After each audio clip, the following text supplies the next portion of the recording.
सृष्टि की रचना के लिए ब्रह्मा का अपना शरीर दो भागों में विभाजित हुआ, जिसमें से आधा स्त्री का था। उसका नाम हुआ शत्रुपा।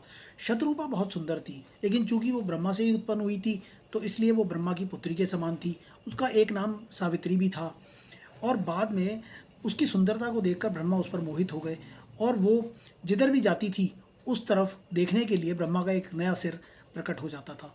इस बात से बाद में ब्रह्मा को बड़ा दुख हुआ, बड़ी ग्लानि हुई, और उन्होंने फिर कामदेव को शाप दिया और बोले कि तुमने मेरे मन में अपनी ही बेटी के प्रति ऐसा मन मेरा अशांत कर दिया, इस तरह का भाव मेरे मन में जागृत कर दिया, तो मैं तुम्हें शाप देता हूँ कि भगवान शिव तुम्हारा ये शरीर भस्म कर देंगे। तो कामदेव ने कहा ब्रह्मा से कि ये भाव जागृत करने का आदेश तो आपने ही मुझे दिया था, इस भाव के बिना सृष्टि का क्रम आगे कैसे बढ़ेगा।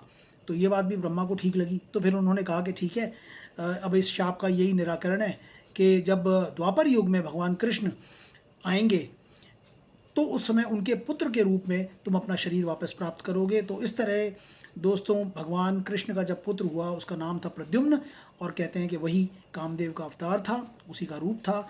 तो चैनल को सब्सक्राइब कर लीजिए।